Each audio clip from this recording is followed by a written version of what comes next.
ಎಷ್ಟು ಜನ ಸ್ಟೂಡೆಂಟ್ಸ್ ಇದ್ದಾರೆ ನಾವು ನೋಡ್ತಿದ್ದೀವಿ. ಹೌದು. ಆರ್ಟ್ಸ್ ಓದ್ತಿರೋರಾಗ್ಬೋದು, ಬೇರೆ ಯಾವುದೇ ಒಂದು ಸ್ಟಡಿ ಮಾಡ್ತಿರೋರಾಗ್ಬೋದು, ಒಂದು ಸ್ಟಡಿ ಮುಗಿದ್ಮೇಲೆ ಏನು ಮಾಡೋದು ಅವ್ರದ್ದು ಇಂಟ್ರೆಸ್ಟೇ ತಲೆಯಲ್ಲೇ ಒಂದು ಇಂಟ್ರೆಸ್ಟ್ ಓಡ್ತಾ ಇರುತ್ತೆ. ಅವ್ರು ಓದಿರೋದೇ ಒಂದು ಓದಿರ್ತಾರೆ. ಭಾಳಷ್ಟು ಜನ ಅವ್ರ ಇಂಟ್ರೆಸ್ಟ್ ಚೇಂಜ್ ಆಗಿಬಿಡುತ್ತೆ ಬೈ ದ ಖಂಡಿತ. End of completing the course.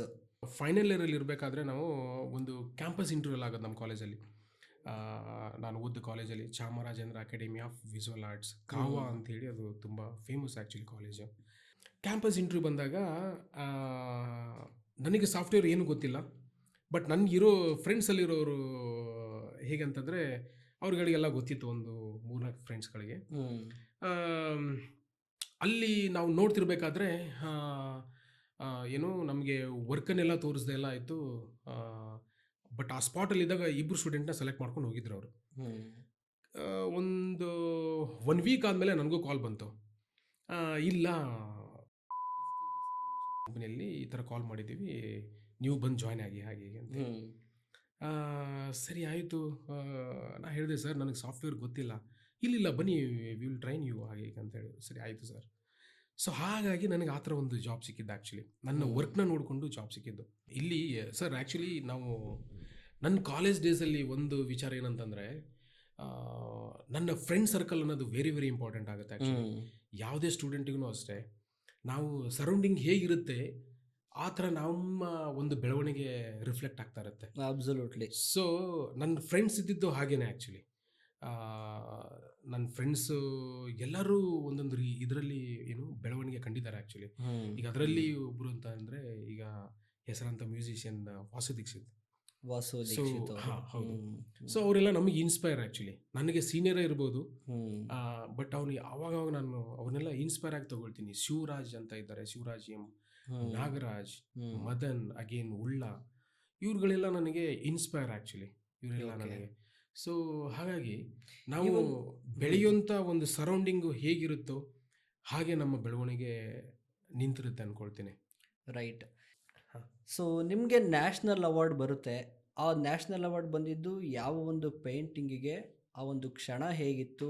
ಯಾರಿಂದ ಪಡ್ಕೊಂಡ್ರಿ? ಆ ಒಂದು ಎಕ್ಸ್ಪೀರಿಯನ್ಸ್ ಬಗ್ಗೆ ಹೇಳಿ. ನ್ಯಾಷನಲ್ ಅವಾರ್ಡ್ಗೆ ನಾನು ಇದಕ್ಕಿಂತ ಬಿಫೋರ್ ನಾನು ಏನಂದರೆ ಆಲ್ಮೋಸ್ಟ್ ಒಂದು 5 ಟೈಮ್ಸ್ ನಾಮಿನೇಟ್ ಆಗಿದ್ದೆ.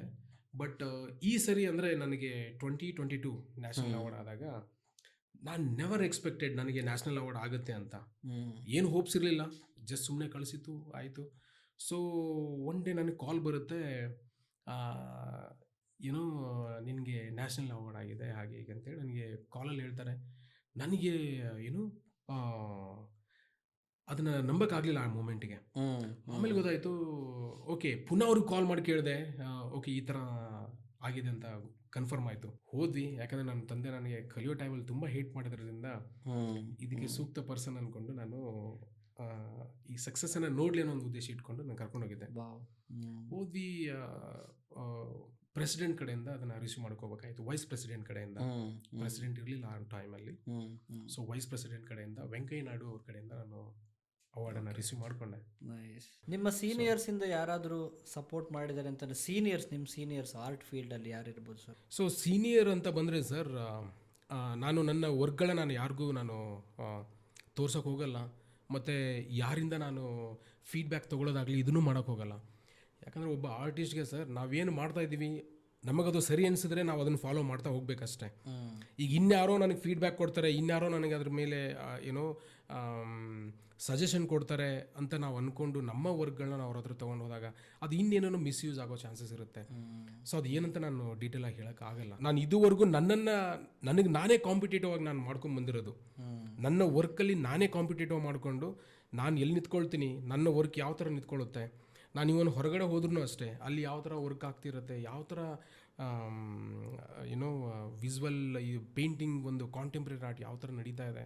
ಸೊ ಇದೆಲ್ಲ ನಾವು ಏನೋ ಅಪ್ಡೇಟ್ ಆಗ್ತಾ ಇದ್ದರೆ ಸೊ ಡೆಫಿನೆಟ್ಲಿ ನಮಗೆ ಗೊತ್ತಾಗುತ್ತೆ ನಾವು ಯಾವ ಸ್ಟೇಜಲ್ಲಿದ್ದೀವಿ, ನಾನು ಮಾಡ್ತಾರೆ ಸರಿ ಇದೆಯೋ ತಪ್ಪಿದೆಯೋ, ಅಥವಾ ನಾನು ಏನಾದ್ರು ತಿದ್ಕೋಬೇಕೋ, ಅಥವಾ ನನ್ನ ಒಂದು ಥಾಟ್ ಪ್ರೊಸೆಸ್ ಸರಿ ಇದೆಯೋ ಇಲ್ವೋ.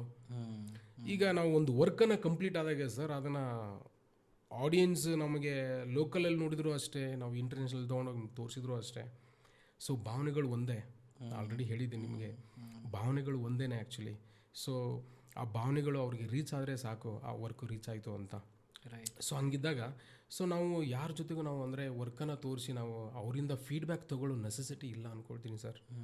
ಸೊ ನಮಗೆ ನಾವೇ ಕಾಂಪೀಟ್ ಮಾಡ್ಕೋಬೇಕು, ನಮಗೆ ನಾವೇ ಫೈನ್ ಟ್ಯೂನ್ ಆಗ್ತಾ ವರ್ಕ್ ಮಾಡ್ತಾ ಹೋಗಬೇಕು ಡೆಡಿಕೇಟ್. ಅಂದರೆ ನೀವು ಏನು ಒಂದು ಮೆಸೇಜ್ ಡೆಲಿವರ್ ಮಾಡಬೇಕು ಅಂತ ಅಂದ್ಕೊಂಡಿರ್ತೀರಾ, ಸೊ ಅದು ನೀವು ಅಂದ್ಕೊಂಡಿರೋ ರೀತಿಯಲ್ಲಿ ನೀವು ಅದನ್ನು ಪೋರ್ಟ್ರೇಟ್ ಮಾಡಿದಾಗ ನಿಮಗೂ ಸ್ಯಾಟಿಸ್ಫ್ಯಾಕ್ಷನ್ ಇರುತ್ತೆ, ನೋಡೋರ್ಗೂ ಕೂಡ ನಿಮಗೆ ಸ್ಯಾಟಿಸ್ಫ್ಯಾಕ್ಷನ್ ಆಗಿದೆ ಅಂತ ನೋಡೋರ್ಗೂ ಕೂಡ ಡೆಫಿನೆಟ್ಲಿ ಆ ಒಂದು ಭಾವನೆ, ಎಮೋಷನ್ಸ್ ಆಗ್ಬೋದು, ಏನು ತೋರ್ಸಕ್ಕೆ ಹೋಗ್ತಿದ್ದೀರ ಆ ಚಿತ್ರದಲ್ಲಿ ಆಟೋಮೆಟಿಕ್ಕಾಗಿ ಕಾಣಿಸುತ್ತೆ ಅಂತ ನನಗನ್ಸುತ್ತೆ. ಖಂಡಿತ ಸರ್. ಆ್ಯಕ್ಚುಲಿ ಏನಾಗುತ್ತೆ, ನಾವು ವರ್ಕ್ ಮಾಡ್ತಿರ್ಬೇಕಾದ್ರೆ ಒಮ್ಮೊಮ್ಮೆ ನಮ್ಮ ಒಂದು ಭಾವನೆಗಳಿಗೆ ಕರೆಕ್ಟಾಗಿ ವ್ಯಕ್ತಪಡಿಸೋಕ್ಕಾಗಲ್ಲ. ಅದು ಏನಾಗುತ್ತೆ, ಒಂದು ಸರಿ ಫೇಲ್ ಆಗ್ಬೋದು, 2 ಸರಿ ಫೇಲ್ ಆಗ್ಬೋದು, 3 ಸರಿ ಫೇಲ್ ಆಗ್ಬೋದು. ಬಟ್ ಆಟೋಮೆಟಿಕ್ ನೀವು once you start practising, right, keep practising. ಇದು ಆರ್ಟ್ ಅನ್ನೋದೇ ಹಾಗೆ. ನಾನು ಅಂದರೆ ನೀವು ಅದರಲ್ಲಿ ನೀವು ಪ್ರಾಕ್ಟೀಸ್ ಮಾಡ್ತಾ ಇದ್ದರೆ ಡೆಫಿನೆಟ್ಲಿ ನಿಮ್ಗೆ ನೀವೇ ಫೈನ್ ಟ್ಯೂನ್ ಆಗ್ತಾ ಹೋಗ್ತೀರಾ, ಕಲಿತಾ ಹೋಗ್ತೀರಾ, ಪ್ರತಿಯೊಂದು ವರ್ಕಲ್ಲೂ ಕಲಿತಾ ಹೋಗ್ತೀರಾ. ಬಟ್ ಅಗೇನ್ ಇದು ನನ್ನ personal experience. Whenever I am going to start new set of work, right, ಅಂದರೆ ಒಂದು ನ್ಯೂ ಪೀಸ್, ನಾ ಹಳೆದನ್ನೆಲ್ಲ ಮರೆತುಬಿಟ್ಟಿರ್ತೀನಿ ಆ್ಯಕ್ಚುಲಿ. ಓಕೆ. ಯಾಕಂತಂದರೆ ಈ ಹೊಸ ವರ್ಕನ್ನು ನಾನು ಮಾಡಬೇಕಾದ್ರೆ ಪ್ರತಿ ಮೂಮೆಂಟಲ್ಲೂ ನಮಗೆ ಅಲ್ಲಿ ಕಲೀಲಿಕ್ಕೆ ತುಂಬ ಇರುತ್ತೆ. ಪ್ರತಿ ಮೂಮೆಂಟಲ್ಲೂ ನಾವು ಒಂದು ಸರ್ಫೇಸ್ ಮೇಲೆ ನಾವು ಇಂಟ್ರಾಕ್ಷನ್ಸ್ ಇರುತ್ತೆ ಆ್ಯಕ್ಚುಲಿ. ನಾವು ಏನೇ ಮಾಡಬೇಕಾದ್ರೂ ಬ್ರಷು ಮತ್ತು ನಮ್ಮ ಕೈಗಳಿಗಾಗಲಿ ಅಥವಾ ಬ್ರೈನ್ಗೆ ಮತ್ತು ಆ ಒಂದು ಕ್ಯಾನ್ವಸ್ ಸರ್ಫೇಸ್ಗೆ ಒಂದು ಇಂಟ್ರಾಕ್ಷನ್ ನಡೀತಾ ಇರುತ್ತೆ ಪ್ರತಿ ಮೂಮೆಂಟಲ್ಲಿ. ಸೊ ಹಾಗಿದ್ದಾಗ ನಮಗೆ ಅದೇ ಒಂದು ಸ್ಯಾಟಿಸ್ಫ್ಯಾಕ್ಷನ್. ಸೊ ಇದು ಪ್ರತಿ ಮೂಮೆಂಟ್ಗೂ ನಾವು ಕಲಿತಾ ಹೋಗುವಂಥ ತುಂಬ ಇದೆ ಇಲ್ಲಿ. ಸೊ ನಾವು ಒನ್ಸ್ ಇಟ್ ಈಸ್ ಡನ್ ಅಷ್ಟೇ. ಆವಾಗ ಅದು ನಮ್ಮ ಪೇಂಟಿಂಗ್ ಅಲ್ಲ, ನಾವು ಆ ಪ್ರೋಸೆಸ್ಸಲ್ಲಿ ಏನು ಎಂಜಾಯ್ ಮಾಡ್ತೀವಿ, ಆ ಪ್ರೋಸೆಸ್ಸಲ್ಲಿ ಏನು ನಾವು ಅದ್ರ ಜೊತೆ ಇಂಟ್ರ್ಯಾಕ್ಟ್ ಮಾಡಿಕೊಂಡು ಅದ್ರ ಜೊತೆಗೆ ನಾವು ಕಮ್ಯುನಿಕೇಷನ್ ಅಂತ ಇರ್ಬೋದು, ಒಂದು ಭಾವನೆಗಳನ್ನು ನಾವು ಏನು ವ್ಯಕ್ತಪಡಿಸ್ತೀವಿ ಆ ಒಂದು ಸರ್ಫೇಸ್ ಮೇಲೆ, ಅಷ್ಟೇ ನಾವು ಎಂಜಾಯ್ ಮಾಡೋಕ್ಕಾಗೋದು. ಅದು ಪೇಂಟಿಂಗ್ ಮುಗಿದ ಮೇಲೆ ಅದನ್ನು ಆಡಿಯನ್ಸ್ ಪಾಯಿಂಟ್ ಆಫ್ ವ್ಯೂ ಬಿಟ್ಬಿಡಬೇಕು. ಅವರು ಅದನ್ನು ಅನುಭವಿಸ್ತಾರೆ, ಅದನ್ನು ನಾವು ಆಚೆ ಬಂದುಬಿಟ್ಟು ನೋಡಬೇಕು ಅಷ್ಟೇ. ಸರ್ಟನ್ ಏಜು ರೀಚ್ ಆದಮೇಲೆ ಮಾಡೋ ಪೇಂಟಿಂಗ್ಗಳಿಗೆ, ಇವಾಗ ಫಾರ್ ಎಕ್ಸಾಂಪಲ್ ಒಂದು 40 ಇಯರ್ಸ್ ಎಬೋ ಇರೋರು ಮಾಡೋ ಪೇಂಟಿಂಗಿಗೆ ಬೆಲೆ ಜಾಸ್ತಿ. ಹೌದು. ಚಿಕ್ಕೋರು ಕೂಡ ಯಾಕೆ ಅದನ್ನು ಮಾಡೋಕ್ಕಾಗಲ್ಲ ಅಂತ. ಅಂದರೆ ನಿಮ್ಗೆ ಅನಿಸುತ್ತಾ, ಇವಾಗ 25 ಇಯರ್ಸ್ ಏಜು ಅಥವಾ 30 ಇಯರ್ಸ್ ಏಜು, 35 ಇಯರ್ಸ್ ಏಜ್ ಒಳಗಡೆ ಇರೋವಂಥ ವ್ಯಕ್ತಿಗಳು ಮಾಡೋವಂಥ ಪೇಂಟಿಂಗ್ಸಲ್ಲಿ 50 ಇಯರ್ಸ್ 60 ಇಯರ್ಸ್ ಏಜ್ ಆಗಿರೋವಂಥ ವ್ಯಕ್ತಿಗಳು ಮಾಡುವಂಥ ಪೇಂಟಿಂಗ್ಗಳಿಗೆ ತುಂಬ ಡಿಫ್ರೆನ್ಸ್ ಇರುತ್ತೆ ಅಂತ ನಿಮ್ಗೆ ಅನಿಸುತ್ತಾ? ಡಿಫ್ರೆನ್ಸ್ ಸರ್, ಆ್ಯಕ್ಚುಲಿ ಏನಾಗುತ್ತೆ, ಸೊ ಅಗೇನ್ ಬೈ ಪ್ರಾಕ್ಟೀಸ್ ಹೋಗುತ್ತೆ ಅದು. ಏನಾಗುತ್ತೆ, ನಾವು ಫಸ್ಟು ಕೆಲವೊಂದಿಷ್ಟು ಆರ್ಟಿಸ್ಟ್ ಎಲ್ಲ ಫಿಗರೇಟಿವ್ ವರ್ಕ್ ಮಾಡ್ತಾ ಇರ್ತಾರೆ. ಸೊ ಸಿಂಪ್ಲಿಫೈ ಮಾಡೋಕ್ಕೆ ಸ್ಟಾರ್ಟ್ ಮಾಡಿಬಿಡ್ತಾರೆ ಆ್ಯಕ್ಚುಲಿ. ಸಿಂಪ್ಲಿಫೈ ಆಗ್ತಾ ಹೋಗುತ್ತೆ. ಸೊ ಅಲ್ಲಿಂದ ಏನಾಗುತ್ತೆ, ಅದು ಅಬ್ಸ್ಟ್ರಾಕ್ಟ್ ಟರ್ನ್ ಆಗ್ತಾ ಹೋಗುತ್ತೆ, abstract painting. So over the periods, artist ಕೂಡ ಏನಾಗುತ್ತೆ, ಅವರು ಒಂದು ಪಾಯಿಂಟ್ ಆಫ್ ವ್ಯೂ ಚೇಂಜ್ ಮಾಡ್ತಾರೆ, ಅವ್ರದ್ದೊಂದು ಎಕ್ಸ್ಪ್ರೆಷನ್ನ ಇಷ್ಟಿರೋದನ್ನು ಚಿಕ್ಕದಾಗಿ ಹೇಳೋಕ್ಕೆ ಸ್ಟಾರ್ಟ್ ಮಾಡ್ತಾರೆ. ಅದೇ ಅಬ್ಸ್ಟ್ರಾಕ್ಟಲ್ಲಿ ಕನ್ವರ್ಟ್ ಆಗುವಂಥದ್ದು ಆ್ಯಕ್ಚುಲಿ. ಅಂದರೆ ಅನುಭವ ಆದಷ್ಟು ನಾವು ಡೆಪ್ತಾಗಿ ಇಳಿದು ಅದನ್ನು ಮಿನಿಮಲಿಸ್ಟಿಕ್ ಆಗ್ತಾ ಚೆನ್ನಾಗಿ ಎಕ್ಸಿಕ್ಯೂಟ್ ಮಾಡೋಕ್ಕೆ ಅನುಕೂಲ ಆಗುತ್ತೆ ಅಂತ. ಹೌದು, ಖಂಡಿತ. ಇಯರ್ ಬೈ ಇಯರ್ ಅದು ಏನಾಗುತ್ತೆ ಅಂತಂದರೆ, ಹೆಂಗೆ over a period that price will increase actually. ಹೇಗಾಗುತ್ತೆ ಅಂತಂದರೆ, ಈಗ ಪ್ರೆಸೆಂಟ್ ಈಗ ಗೊತ್ತಿಲ್ಲ ನಮ್ಮ ವರ್ಕ್ಗಳ ನಾವು ಮುಂದೆ ನಾವು ನೋಡಿದ್ವಿ ಇಲ್ಲೋ ಆ ಥರ, ಅಂದರೆ ಎಷ್ಟು ಇದಕ್ಕೆ ಹೋಗುತ್ತೆ ವರ್ಕ್ಗಳು, ಸೇಲ್ ಆಗುತ್ತೆ, ಎಲ್ಲ ಹೋಗುತ್ತೆ. ಬಟ್ ಸ್ಟಿಲ್ ಮಾರ್ಕೆಟಲ್ಲಿ ಅದು ಹೇಗಾಗುತ್ತೆ ಅಂದರೆ ಸರ್, ಈಗ ಕಲೆಕ್ಟರ್ ಏನು ಮಾಡ್ತಾರೆ ಅಂತಂದರೆ, ಈಗ ಬಡ್ಡಿಂಗ್ ಆರ್ಟಿಸ್ಟು ಈಗ ಸ್ಟಾರ್ಟ್ ಮಾಡ್ತಾ ಇರ್ತಾರೆ, ಅಥವಾ ಏನೋ ಒಂದು ಇವಾಗ ಅವನದು ಏನೋ ವರ್ಕ್ ಯುನೀಕ್ ಅನ್ನಿಸ್ತಾ ಇರುತ್ತೆ, ಅವ್ನ ವರ್ಕನ್ನು ನಾವು ಕಲೆಕ್ಟ್ ಮಾಡಬೇಕು ಅನ್ನಿಸ್ತಾ ಇದ್ದಾಗ ಏನಾಗುತ್ತೆ, ಗ್ಯಾಲರಿ ಥ್ರೂ ಅವರು ಅಪ್ರೋಚ್ ಮಾಡೋಕ್ಕೆ ಸ್ಟಾರ್ಟ್ ಮಾಡ್ತಾರೆ. ಯಾಕಂದರೆ ಗ್ಯಾಲರಿ ಥ್ರೂ ಹೋದಾಗ ಅದಕ್ಕೆ ಅದರದ್ದೇ ಆದಂಥ ಒಂದು ಅಥೆಂಟಿಕೇಷನ್ಸ್ ಇರುತ್ತೆ, ಮತ್ತು ಅದಕ್ಕೆ ಆದಂಥ ಒಂದು ವ್ಯಾಲ್ಯೂ ಇರುತ್ತೆ. ಸೊ ಇವಾಗ ಅವರು ಒಂದು XYZ ಅಮೌಂಟನ್ನು ಅವರು ಇನ್ವೆಸ್ಟ್ ಮಾಡ್ತಾರೆ ಅದ್ರ ಮೇಲೆ. But 10 years 15 years down the line ಅದೇನಾಗ್ಬಿಡುತ್ತೆ ಅಂತಂದರೆ, ಆ ಪರ್ಟಿಕ್ಯುಲರ್ ಆರ್ಟಿಸ್ಟ್ ಮೇಲೆ ಅವರು ಇನ್ವೆಸ್ಟ್ ಮಾಡಿದ ಅಮೌಂಟು ಅದು 5 ಪಟ್ಟು ಅಥವಾ 10, 15, 20 ಪಟ್ಟು ಜಾಸ್ತಿ ಆಗಿರುತ್ತೆ. ಸೊ ಆ ಒಂದು ಉದ್ದೇಶಕ್ಕೆ ಏನಾಗುತ್ತೆ ಅಂತಂದರೆ, ಇದು ಹ್ಯಾಂಡ್ ಟು ಹ್ಯಾಂಡ್ ಚೇಂಜ್ ಆಗ್ತಾ ಹೋಗುತ್ತೆ ಇದು ಫ್ಯೂಚರಲ್ಲಿ. ಈಗ ಒಂದು ವರ್ಕನ್ನು ಯಾವುದೋ ಜನ್ರೇಷನಲ್ಲಿ ತೊಗೊಂಡಿರ್ತಾರೆ, ಇನ್ಯಾವುದೋ ಜನ್ರೇಷನ್ ಪಾಸ್ ಆಗಿರುತ್ತೆ, ಅಲ್ಲಿಂದ ಇನ್ಯಾರಿಗೋ ಹೋಗಿರುತ್ತೆ. ಸೊ ಇದರಲ್ಲಿ ಇನ್ಯಾರೋ ಬೆನಿಫಿಟ್ ತೊಗೊಳ್ತಾರೆ ಬಿಟ್ಟರೆ, ಬಟ್ ಆರ್ಟಿಸ್ಟ್ಗೆ ಈ ಫಸ್ಟಿಗೆ ಏನು ಸೇಲ್ ಮಾಡ್ತಿರ್ತಾರೆ ಅಗೇನ್ ಇದು ನನ್ನ ನಾಲೆಜ್ ಗೊತ್ತಿರೋ ಅಷ್ಟನ್ನು ಹೇಳ್ತಾ ಇದ್ದೀನಿ.